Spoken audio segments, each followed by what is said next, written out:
নানা জল্পনা কল্পনা আর আশঙ্কার মধ্যেই দোরগোড়ায় দ্বাদশ জাতীয় সংসদ নির্বাচন, যেখানে জয় সুনিশ্চিত বলে জানিয়ে দিয়েছেন ক্ষমতাসীন দলটির সাধারণ সম্পাদক ওবায়দুল কাদের।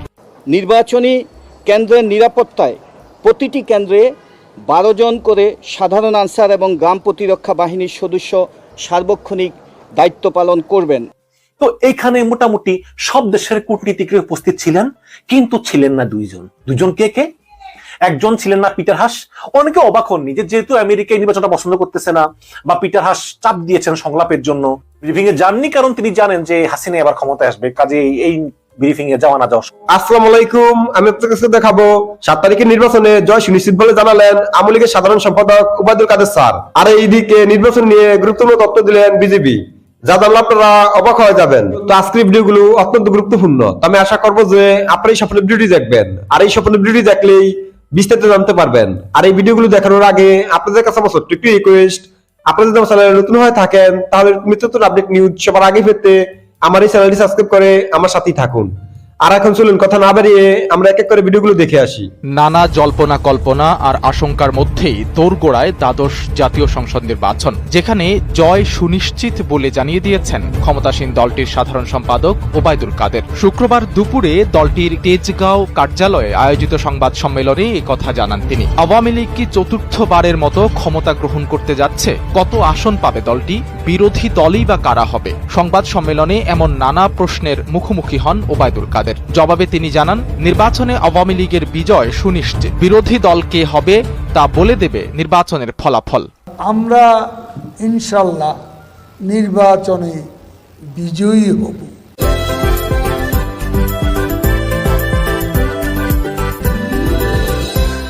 কত আসন সেটা আমি এখন বলতে চাই না, সেটা জনগণের স্বতঃস্ফূর্ততা আছে, আমরা ভালো আসনই পাব। তবে কত, এটা মির্জা ফখরুলের মতো গণক হতে চাই না। বললাম তো, ইলেকশনে রেজাল্টই বিরোধী দল কে হবে এটা বলে দেবে। ইলেকশনটা হতে দেন, গ্রহণযোগ্যতা তো পাবে কিনা এটা বিদেশিরাই বলবে। বিএনপি সহ নির্বাচনে না আসা অন্যান্য দলগুলো সাধারণ মানুষের প্রতি ভোট বর্জনের আহ্বান জানিয়ে আসছে। এ প্রসঙ্গে আওয়ামী লীগের সাধারণ সম্পাদক ওবায়দুল কাদের জানান, ভোট দিতে বাধা দিলে তাদেরকে প্রতিহত করা হবে। আর কিভাবে মানুষকে ভোট কেন্দ্রে নিয়ে আসা হবে সেই কৌশলও গ্রহণ করেছে আওয়ামী লীগ।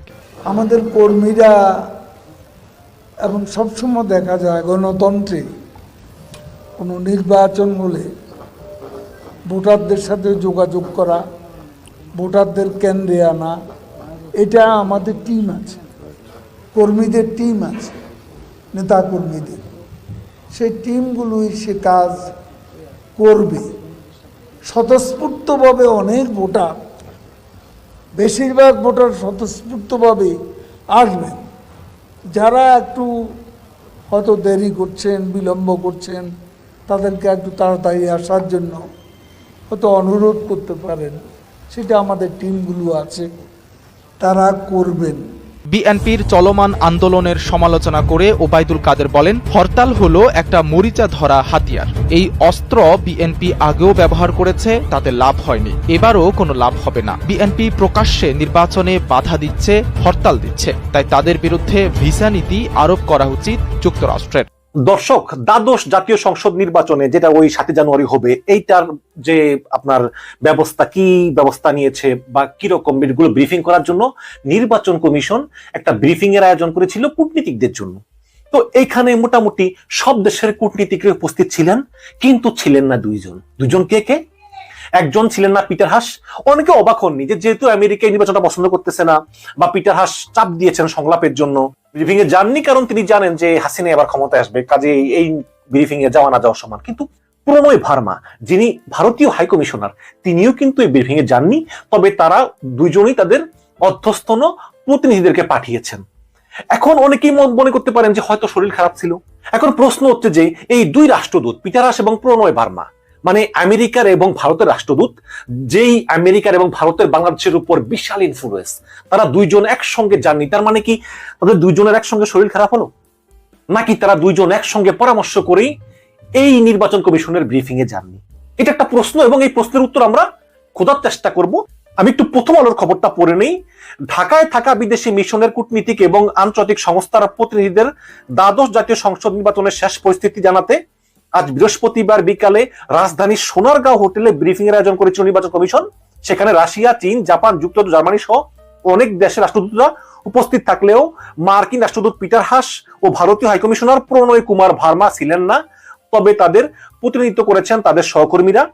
কূটনৈতিক ব্রিফিং শেষে পিটার হাস ও ভারতীয় হাইকমিশনার প্রণয় ভার্মার অনুপস্থিতির বিষয় জানতে চাইলে পররাষ্ট্র সচিব মাসুদ বিন মোমেন বলেন যে হয়তো ওনাদের অন্য কোনো কাজ আছে, ওনাদের প্রতিনিধিরা আসতেছে, আমরা সবাইকে আমন্ত্রণ জানাই। আমাদের এখানে যতগুলো দূতাবাস আছে বা আমাদের এখানে যতগুলো আন্তর্জাতিক সংস্থা আছে প্রত্যেককেই আমার চোখের হিসাবে বলতে পারি বেশিরভাগই আসতেছে এবং আমার মনে হয় এর সংখ্যা 50-এর মতো হবে।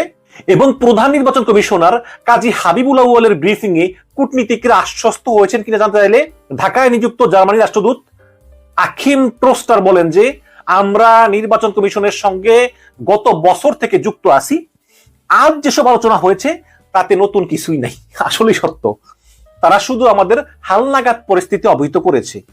শুরু থেকে আমার মনে হয়েছে যে নির্বাচন কমিশন একটা ভালো নির্বাচন করার ব্যাপারে প্রতিশ্রুতিবদ্ধ এবং তারা চেষ্টা করতেছে। তবে এটাও ঠিক যে রাজনৈতিক পরিস্থিতির জন্য নির্বাচন কমিশন দায়ী নয়। এবং সবচেয়ে গুরুত্বপূর্ণ কথা বলেছেন চীনের রাষ্ট্রদূত ইয়াও ওয়েন। তিনি বলেছেন যে চীন আশা করে যে নির্বাচন সুষ্ঠুভাবে হবে এবং এটা হবে বাংলাদেশের গণতন্ত্রের জন্য একটা বিশাল মাইলফলক।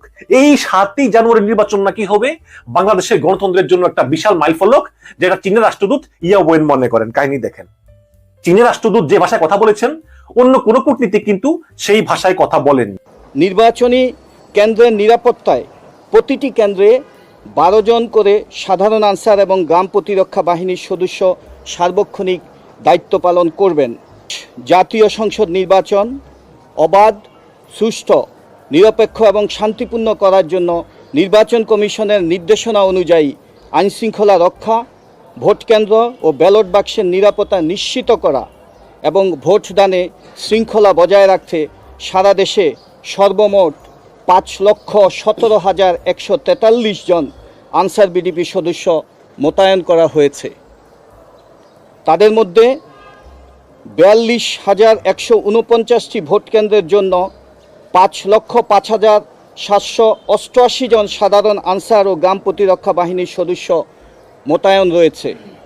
অন্যদিকে স্ট্রাইকিং ফোর্স হিসাবে আমাদের আনসার ব্যাটালিয়নের 245 প্লাটুন সদস্য 1000টি সেকশনে বিভক্ত হয়ে গত 29শে ডিসেম্বর 2023 তারিখ হতে আগামী 10ই জানুয়ারি 2024 তারিখ পর্যন্ত 13 দিনের জন্য মোবাইল এবং স্ট্রাইকিং ফোর্স হিসাবে মোতায়েন রয়েছে, যাদের সংখ্যা 8,500 জন।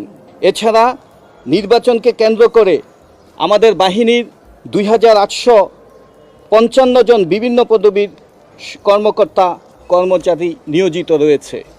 নির্বাচন উপলক্ষে মোতায়েনকৃত সদস্যগণ নির্বাচনী সামগ্রী, ভোটকালে ভোট গ্রহণকালে ভোটকেন্দ্র ও নির্বাচন সংশ্লিষ্ট কর্মকর্তাদের নিরাপত্তা বিধান, ভোটকেন্দ্রের অভ্যন্তর এবং আশেপাশে শান্তি শৃঙ্খলা বজায় রাখা এবং ভোটারদের ভোটাধিকার প্রয়োগে সুষ্ঠু ও নির্বিঘ্ন করার দায়িত্ব পালন করবে।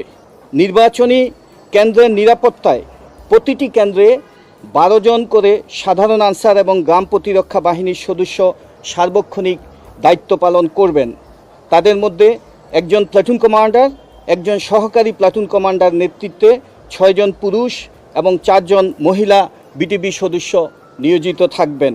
নির্বাচন কমিশনের নির্দেশনাসমূহ এবং স্বরাষ্ট্র মন্ত্রণালয়ের পরিপত্র অনুযায়ী উপকূলে 13টি উপজেলা বাদে সকল উপজেলায় আনসার ব্যাটালিয়নের 1টি করে স্ট্রাইকিং বা মোবাইল টিম নির্বাচনী পরিবেশ অবাধ, সুষ্ঠু ও শান্তিপূর্ণ রাখতে সংশ্লিষ্ট রিটার্নিং কর্মকর্তার পরিকল্পনা অনুযায়ী পুলিশ এবং অন্যান্য বাহিনীর সাথে দায়িত্ব পালন করবে। এছাড়াও আমাদের বাহিনীর নিজস্ব গোয়েন্দা বাহিনী সার্বক্ষণিক কার্যক্রম পরিচালনা করবে এবং আমাদের বাহিনীর সকল সদস্যের কার্যবিধি মনিটরিং করবে। একটি অবাধ, সুষ্ঠু ও গ্রহণযোগ্য নির্বাচন জাতিকে উপহার দেওয়ার জন্য নির্বাচন কমিশনের নির্দেশনা মোতাবেক কাজ করতে এই বাহিনীর প্রতিটি সদস্যকে নির্দেশনা দেওয়া। আমি আশা করছি যে আপনারা সম্পূর্ণ ভিডিওটি দেখেছেন। তো আপনাদের যদি বিষয়টি নিয়ে কোনো মতামত থাকে আমাকে অবশ্যই কমেন্টে জানাবেন। আর আপনারা যদি আমার চ্যানেলে নতুন হয়ে থাকেন তাহলে আমার এই চ্যানেলটি সাবস্ক্রাইব করে আমার সাথেই থাকুন। তো দেখা হচ্ছে পরবর্তী ভিডিওতে। সেই পর্যন্ত সবাই ভালো থাকবেন, সুস্থ থাকবেন। আল্লাহ হাফেজ।